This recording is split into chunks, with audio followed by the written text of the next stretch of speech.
Hello. I'm just going to talk a little bit about lifelines this morning because it's something that I've been finding really useful for helping people that are just learning to knit, that aren't very confident, and where you're struggling with a complicated pattern repeat or a lot of stitches on your needles, and a lifeline can be literally that, and it can be there just to give you a bit of security with your knitting. So the reason why I've decided to make this video is for my friend who I have been remotely supporting as she's been relearning how to knit, having knitted very many years ago and wanted to have another go. So yesterday morning she told me that she'd got 170 something stitches on her needles, and she was very happy and everything was going swimmingly. And then last night I got a message. She dropped some stitches that they'd unravelled. She'd ended up pulling out 5 days worth of work. She was distraught and she was chucking it in the corner, I think. So I asked her if I'd told her about lifelines, and she said no, I hadn't.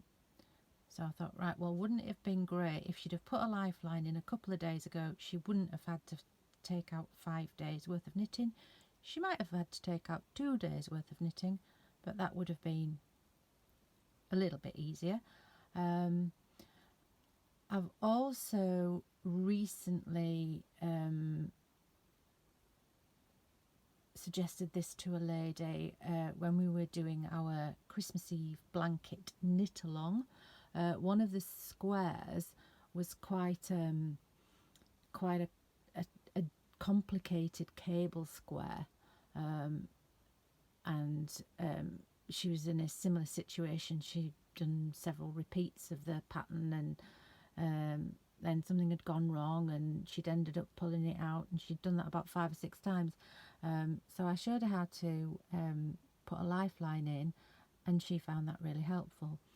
So it has occurred to me that it might be helpful for other people as well. So I am making this little video to show you. So when I was learning to knit, I didn't know about lifelines, so I never used them. It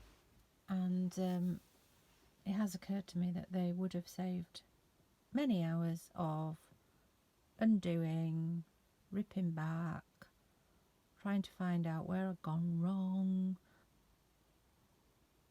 eliminated some stress, and we're all about eliminating stress. So I'm using this piece of knitting that I've done here, which is a little experiment that I'm doing. So it's double knitting yarn. I'm doing it on a slightly larger needle than you'd normally use for double knitting. So before anybody says, oh, it looks a bit like you've got the wrong needle, that's why. I've done it on purpose. But I'm trying out all different stitches. So I've got some garter stitch, some stocking stitch, moss stitch. That's a double basket weave stitch that I really like. That's some chevron-y thing.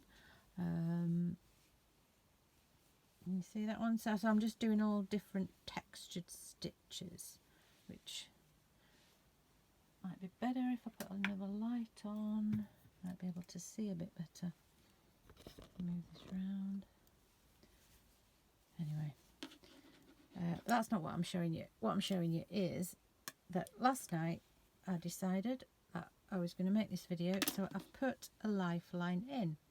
Now you can buy things to use for lifelines, but I've just used a piece of this yarn, and it's threaded in here along this row of knitting. So what you can do is, if you've done a section of knitting and you've looked at it and you're happy with it, you can put a lifeline in like that, and then if you go wrong in this bit of knitting here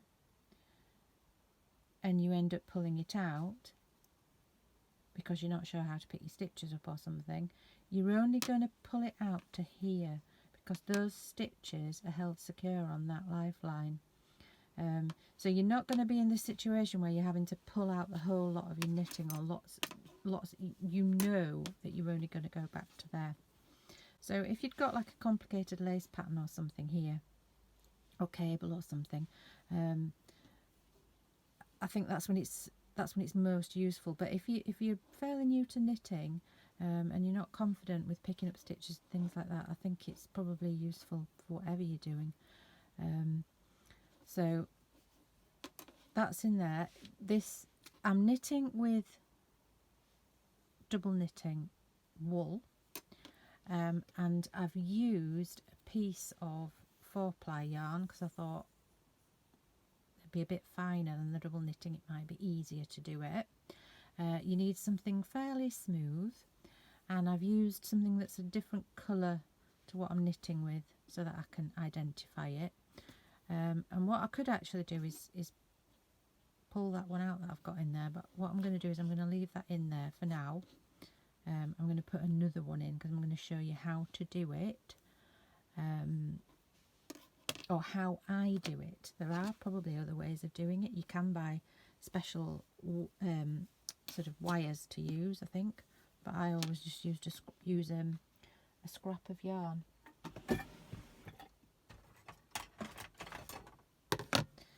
So I'm going to get a fairly decent length,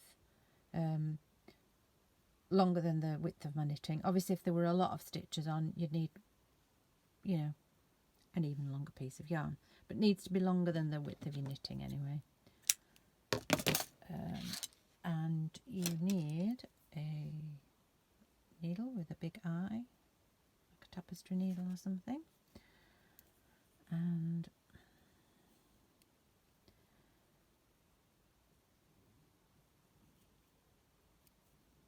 there it's on. And what I'm going to do is I'm just going to thread the that length of yarn through every stitch that's on my needle. So you need to do it carefully because you need to make sure it's going through the stitch and not splitting the yarn, and you need to make sure you go through every stitch. So I've just gone through the first 3 stitches that are on the needle. I'm going to pull it through and let a bit hang down there so there's not any danger of it coming right all the way through.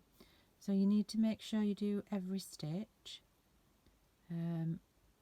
otherwise if you do have to pull it out, if you've missed a stitch, that stitch isn't going to be secure, so you're kind of possibly going to make a bit more of a problem for yourself. So I'll try and do it so you can see what I'm doing. So if your stitches are very tight on your needle, you might struggle, but and a bit of a blunt needle is probably easier, because if it was sharp, you might tend to split the yarn or catch the yarn. You don't want it going through the yarn, you want it going through the stitch. So I'll try and do a few at a time, but not too many. Obviously I've only got 35 stitches on here, so it's not going to take me too long. But I've used this if I'm doing some brioche knitting or something, which brioche knitting is very difficult to rectify if you've gone wrong. At the end of every pattern repeat, I put a lifeline in, and then when I've done another pattern repeat, take it out and put it back in again. And then I know that if I'm having to pull anything back, I'm only pulling back to the start of the last pattern repeat. I'm not going to have to pull out the whole thing. So that is in there now. So it's gone through every stitch.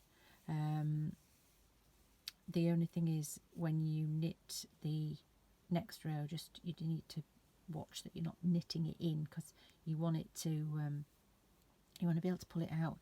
So I'm going to show you what I mean now. So that one there that I've put in here, I don't need that anymore, because if I'm going wrong, I'm going to be using this lifeline here. I don't need this one. So you can literally pull it out like that. So I could have taken that out and reinserted it there, but I didn't. So now we are doing a double moss stitch. So let me just see what I need to do. I'm just going to show you. So I've got to knit that first stitch,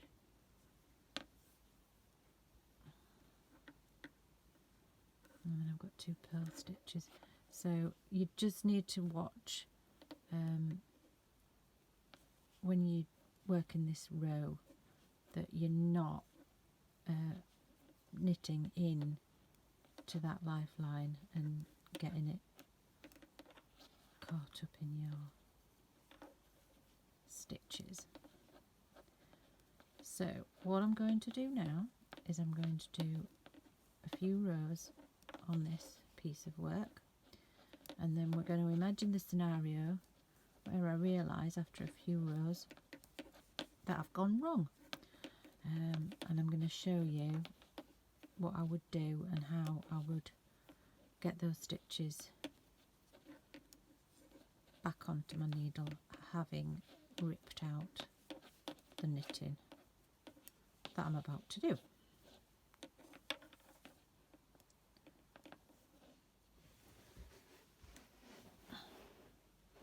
Right, I'm back. I've only knit in a few rows because I thought, I know I'm going to be pulling it out, so there's no point knitting loads. So I have I've done the wrong stitch pattern, so it's going to have to come out. And I also dropped a stitch so that you could see. I can just find where it is. Here, I dropped a stitch here. If you can see it there, and it's unravelled, but if I keep unravelling it, you can see it's caught on the lifeline now. So it would only be able to go that far, and it wouldn't be able to go and unravel right down here. So that would save me panicking about my dropped stitch. But I've done the I started off with my double moss stitch, and then I did a couple of rows of stocking stitch, which is completely wrong, so it's got to be ripped out.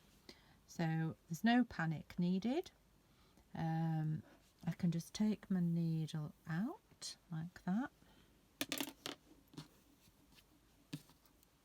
I can just undo that. Just keep unraveling. And then I'm back at my lifeline, so all my stitches are now held on that piece of yarn. So what I need to do now is start at this end. So that's where my working yarn is. So that's my working yarn there. So I want that to end up being at where the tip of the needle is. So I need to start at this end, and all I'm going to do is put the needle into the loop of the stitch. I'm going to put it into every stitch one by one. Just make sure you don't miss any. I think that's the one. This is the one that I dropped, so it's gone a bit tighter than all the others, but I can still get it. Put my needle in it. There, it's there now.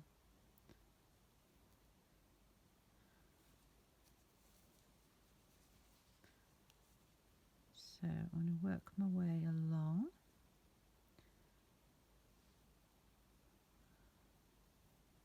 Like this.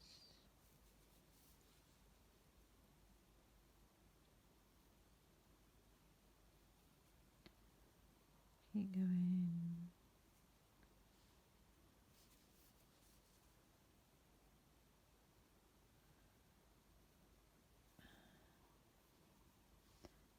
Now, come to the last one. There it is. Right. So, I believe I've got them all, but do you know what I'm going to do? I'm going to just count them first and just make sure.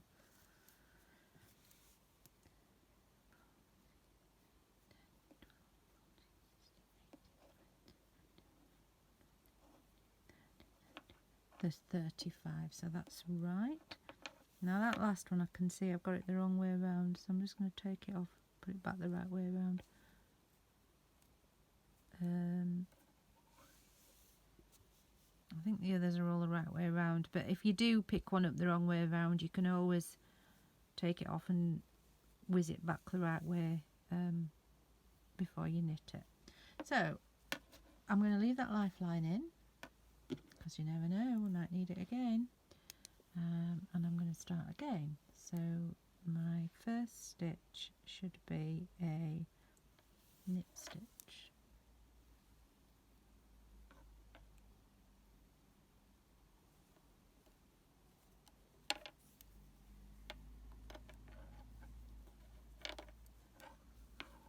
And then I've got 2 purl stitches.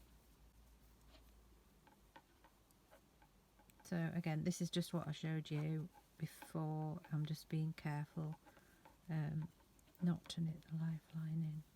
So I can carry on now. So if that's helpful to you, then that's great. Hopefully it will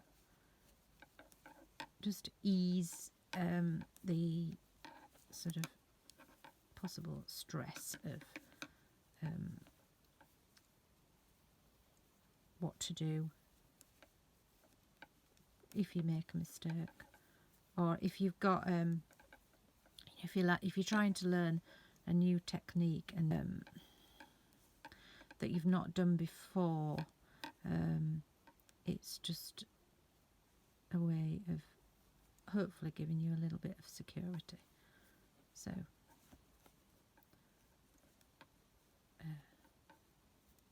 that's it.